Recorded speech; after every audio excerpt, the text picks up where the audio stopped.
Hi, I'm Chef James Fraser from the School of Resort and Hospitality Management at Florida Gulf Coast University. Today we are going to prepare the venomous yet delicious lionfish that is invading our reefs throughout Florida and the Caribbean. This is an invasive species that came from the aquarium trade and is now taking over our reefs and destroying them because they have a voracious appetite and they breed every 4 days. I'm going to demonstrate how to remove the quills safely, how to fillet the fish so that you can cook it in a number of different ways. Today we've decided to do a blackened fish taco. We're going to now break down our lionfish safely. We're going to remove the quills first, some areas that you want to avoid, or any of the spines up along the top of the fish and the fins up underneath it. This is where the quills with the venom are. It's easy to pick up by the tail. The venom is not part of the fish, it's only in the quills. You can carefully remove the spines just with a pair of scissors. I'll take it by the back of the tail and I'll work carefully from the back. You don't have to cut into the flesh, just the top of the quill. You also want to clip off the fins underneath. That has a nasty little quill right there. You can see it sticking out. These can still be quite dangerous, so you want to make sure that you're disposing of them in an appropriate way. That isn't going to hurt anybody. Make sure that it's dry so it's easier to work with. These fish have not been gutted yet. You can easily insert the tip of your knife towards the back. You give it a little slit up through the belly where it's soft, and you're able to scrape out the guts with the blade of your knife. You're just going to reach in, pinch them, and I'll go ahead and cut them off on the inside where they're connected to the head. Now to separate the fillets from the rest of the fish, I start at the tail and I'll work down to the spinal cord here, and then I'm going to allow the knife to just work on top of where the quills are. Now I'll work from the belly and I'll cut towards the head. You can cut up around the front fin here, and now we can continue to separate the fillet from the rest of the fish by just allowing the tip of our knife to scrape along the bones until we start to reach the bottom. I'm going to go slightly over the spinal cord and into the stomach and ribs, in which I will be separating this fillet from the rest of the fish entirely. This is your fillet. We're going to remove the belly and feel for any rib bones. You're going to cut just in front of those rib bones. And when you do that, you want to make sure that using your fingers that you don't feel any extra pin bones or ribs. And now we'll remove the skin. I like to use a flexible fillet knife, and I start at the tail. You go down to the skin. It's very tender skin, and I'm going to angle it blade slightly up. I'm not going to saw. I'm just going to allow my very sharp knife to work along the skin and separate that skin from the rest of our fish. We'll flip this fish, we'll remove the other side, and have a beautiful white fillet. The most important thing that I think that you could probably do while you're in your preparation here is to keep your fillets cold. Keep your food safe, keep the people that are eating with you safe, make sure that your fish fillets are ice cold until you're ready to use them. We're gonna make a nice cabbage slaw to give our fish tacos a nice crunch and a beautiful color. We're gonna start with some of the leaves of the cabbage.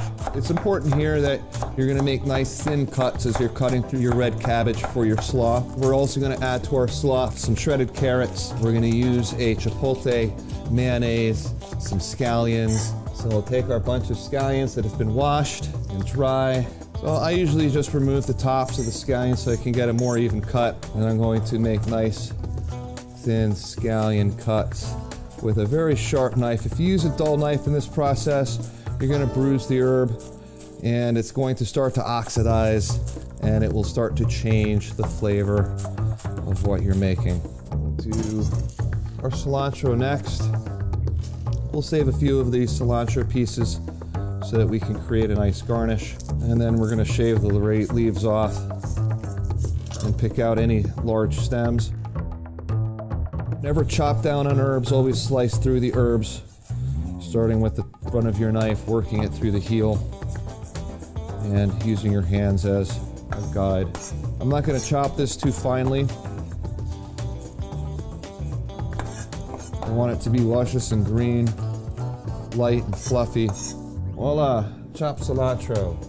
To cut an avocado is actually a lot of fun. It's almost one of the reasons why I became a chef. I got to make guacamole with my hands, which which I thought was highly entertaining. Very carefully with your knife, you can cut from the top into the pit. Not too much effort. You allow the knife to roll through the pit until you reach the other side. You're able to twist it apart. Very carefully use your knife and twist the nut out. From here, you can use a spoon or a spatula to scrape out your avocado so it's nice and whole. See how easy that was? We're just gonna make these into small pieces that they'll fit into our tacos nicely. The last thing that I'm gonna do for us is to cut our limes. We're gonna do these into some garnish pieces so that we can squeeze some fresh lime on our tacos. So all of our knife work at this point is done. Okay, so to make our slaw for our tacos today, we're gonna add some of our cut cabbage, some of our shredded carrot, some cilantro, scallions, some salt, fresh ground pepper. Go ahead and toss those things together. We can start frying off our fish with some blackening seasoning. The blackening seasoning you can either make yourself, you can get something that's store-bought. I'm gonna go ahead and add some of my smoked salt to my fillets. And I'm gonna season with some of the blackening seasoning. When I season, I always season up high, never real low. This will concentrate your seasoning. This will spread your seasoning. I'm gonna turn these fish and season the other side. You can be generous here. Food likes to be seasoned. Likes to be seasoned well. My pan is hot, my station is hot. Make sure we keep our areas clean. Do all the processes of our cooking. The oil that you use to fry greatly depends on what you're cooking and how high you're cooking it. This is a blended olive oil. If I used straight olive oil, you run the chances of the olive oil burning. Once my pan has some heat to it, I'm going to add just enough oil to cover the bottom of the pan. You know that your pan is hot and that your oil is hot when you see the oil somewhat shimmer. I'm gonna take my filleted lionfish and always laying the fish away from me. Okay, you wanna make sure that you have an appropriate temperature to fry with, or you're gonna have really a lot of issues with the protein sticking to the bottom of the pan. You can alleviate that issue by making sure that you have a hot pan and hot oil, so that the protein is searing before it actually has contact with the bottom of the pan. About a minute and a half on one side. You want to make sure that the fish is blackened and not burnt. Okay, you can see that the fillets in this oil, because the oil was hot and the pan was hot, there's nothing sticking. Okay, my fillets were dry. You give it a careful turn, always away from you. You don't want to turn it towards you. You run the risk of splashing oil on yourself. Total cooking time here, minute and a half on each side, 3 to 4 minutes tops. 5 minutes will give you a more well-done product. Of course, this decides greatly on the size of your fillet, temperature of your oil. You know that your fish is cooked all the way through when you touch it and the flesh feels firm to the touch. You don't want it to be soft or mushy. I'm gonna go ahead and remove it from the pan, and I'm gonna allow some of the grease to run off. If your oil and pan is not scorched or burnt, you can continue to use it until you start to see that your seasonings are starting to burn. We're going to start warming up our tortillas. I have flour tortillas, that's my preference. You can easily use corn tortillas.